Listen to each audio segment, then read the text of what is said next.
Muy buenos días a todos. Vamos a comenzar ahora con el cuarto punto o último punto de este tema 1, que es sentido y necesidad de filosofía. ¿De qué va a tratar sobre todo este punto? De dos características. Sobre todo vamos a centrarnos por un lado en las críticas que se hace a la filosofía y por otro lado vamos a ver la vigencia que actualmente tiene la filosofía. Bien, bueno, pues vamos a comenzar ya con ello. ¿Qué críticas se le hace actualmente, es decir, a día de hoy, a la filosofía? ¿Qué críticas podemos ver que se le hace hoy a la filosofía? Pues mirad, hay como cuatro tipos o cuatro críticas principales que se le puede hacer a esta disciplina, ¿de acuerdo? La primera de ellos se trata de la falta de acuerdo que hay dentro de la propia filosofía. Es decir, dentro de la propia filosofía hay una falta de acuerdo. ¿En qué o en qué se plasma esta falta de acuerdo? En la metodología, es decir, dependiendo del autor, dependiendo de la corriente filosófica, del movimiento, el método o la forma en la que se acerca a la realidad y la investiga y crea filosofía es completamente distinto. Entonces, realmente parece que no hay una metodología clara, hay una falta de acuerdo aquí. Luego los presupuestos, es decir, que por mucho que tú llegues como a una especie de conclusión, puede llegar a otro y echarlo para atrás. Es decir, no, esto que ha dicho este hombre realmente no vale para nada y yo creo otra cosa completamente distinta. Es decir, no es un modelo que vaya construyendo uno sobre otro, sino que esto aquí a veces no tiene por qué ser así. Y luego que las teorías explicativas a las que llega realmente quedan abiertas, no tienen solución. Entonces dices, ¿para qué hago filosofía si realmente el conocimiento que voy a generar queda aún abierto, no se cierra del todo? Entonces, claro, aquí hay un punto importante de crítica. Luego, la segunda crítica que se hace, el carácter residual que tiene la filosofía. ¿A qué se debe esta crítica o en qué vemos que tiene esta crítica? Como ya hemos visto, la filosofía se caracteriza por ser un saber universal, es decir, empezar siendo como en la ciencia que congrega dentro de sí el resto de ciencias. Entonces, como es así, a lo largo de los siglos hemos visto que se han ido separando las distintas ciencias, las matemáticas, la psicología, sociología, un montón de ciencias, ¿no? Se van separando como de ese tronco central que es la filosofía. Entonces, ahora bien, el hecho de que se separen esas ciencias, hay gente que lo interpreta como que actualmente la filosofía no es más que las ciencias que quedan por separarse de ella. Es decir, esas ciencias que quedan por separarse es lo que actualmente es la filosofía. Cuando se termine de separar, se acabará la filosofía ya de una vez, por todas, por así decir. Bien. Luego tenemos el tercer punto, la futilidad de sus problemas. Básicamente, que los problemas que aborda la filosofía los podemos considerar como meros pasatiempos, es decir, no valen para nada.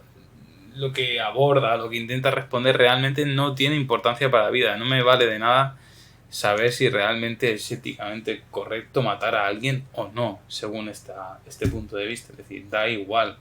Lo importante realmente es crear leyes o lo que sea para ver si eso es bueno o malo, pero la ética y todas esas cosas, ¿para qué, por ejemplo, no? Muy bien. Y otro punto, otra crítica importante que se le hace es el hermetismo. ¿Y esto qué es? Básicamente, no sé si ya nos hemos empezado a dar un poco cuenta, sobre todo la terminología que usa. ¿Qué pasa? Que a la hora de afrontar problemas complejos hace falta usar una terminología como muy concreta o intentar ser muy preciso a la hora de definir las cosas, porque en sí no puede dar lugar a equivocación, a la duda, a malinterpretaciones. Claro, y eso genera el hecho de que a la hora de leer un texto filosófico, depende del autor, pueda llegar a ser muy complicado o engorroso o incluso difícil.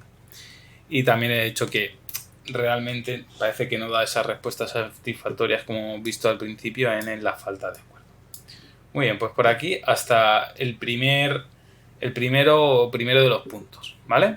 Pues vamos ahora a lo que sería el segundo punto o a la vigencia actual que tiene la filosofía, ¿vale?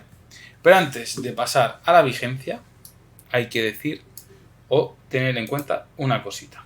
Y es el hecho de que, a pesar de que exista este desacuerdo en referencia a los planteamientos filosóficos que puede haber, es una cosa que es lo que se ha llamado como actitud filosófica, ¿bien?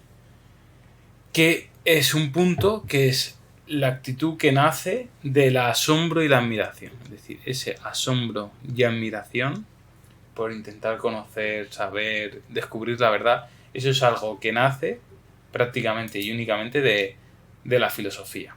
¿De acuerdo? Entonces, teniendo este puntito así un poco más claro, vamos a pasar ya a lo que es la vigencia actual, ¿de acuerdo? Vigencia actual de la filosofía. ¿Por qué decimos que la filosofía actualmente puede o no tener vigencia? Muy bien. Pues aquí presentan en el libro se presentan 5 razones, ¿de acuerdo? La primera de ellas, problematizadora, ¿de acuerdo? Es decir, aunque el pensamiento filosófico ha ido como cambiando, variando, pues siempre se ha caracterizado por como una manera particular de abordar los problemas. Es decir, entonces aquí la clave no reside tanto en las respuestas que proporciona la filosofía a los problemas, sino más bien en las preguntas que formula. ¿De acuerdo? Es decir, el valor no reside tanto en el hecho de que consiga resolver ese problema, sino las preguntas que hace y cómo esas preguntas cambian o modifican esa percepción, ¿vale? Luego tenemos que es una disciplina que es universal e interdisciplinar. Súper importante. ¿Por qué? Porque no se limita solo a estudiar a los seres vivos, por ejemplo, como la biología, o los fenómenos físicos, como la física, o la psicología, que se encarga de estudiar como la mente humana, sino que abarca toda la realidad. Es decir, y sirve de nexo entre las distintas ciencias. Es decir, lo estudia todo lo que sea, me da igual, lo que sea, todo lo que sea real, lo estudia. Y además es muy potente porque ayuda a conectar unas ciencias con otras y ver esa relación, el método que utilizan, o sea, ya ahora lo veremos, pero es universal, interdisciplinar. Luego tenemos que es crítica, que puede parecer que es similar a lo de problematizadora, pero es diferente, porque supone una investigación radical, es decir, va a atacar los temas de raíz. No da nada por supuesto, lo cuestiona todo, es decir, va ahí hasta como el final, va a intentar descubrir ese punto ahí al milímetro, ¿de acuerdo? Luego tenemos que es práctica, bien. ¿Y por qué es práctica la filosofía? Es decir, si parece que no sirve para nada, ¿por qué? Porque en muchos casos, ¿de acuerdo? O en muchos temas sobre todo se orientan como a la forma de vivir, o sea, nos orientan en la vida, sobre todo con el tema de la ética, la estética, incluso evitar el sinsentido en nuestra propia vida, no sé, cómo afrontar la desgracia y muchas cosas que la propia filosofía nos ayuda a esa forma de vivir. Y ya por último, podemos decir que es clarificadora. ¿Por qué es clarificadora la filosofía? Sobre todo por el tema de salir de conceptos deficientes. Es decir, muchas veces se entran en discusiones que realmente son, básicamente, se pueden decir que son casi como absurdas, ¿de acuerdo? O que no tienen realmente mucha importancia o demasiado sentido. ¿Y qué es lo que hace en este caso la filosofía?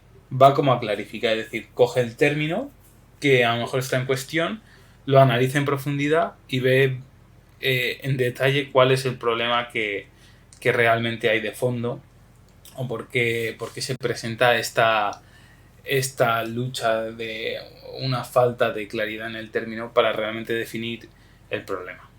Y bueno, hasta aquí yo creo que está ya todo. Entonces, bueno, pues por el tema de hoy ya está. Muchas gracias por la atención y nada, hasta la próxima vez. Muchas gracias.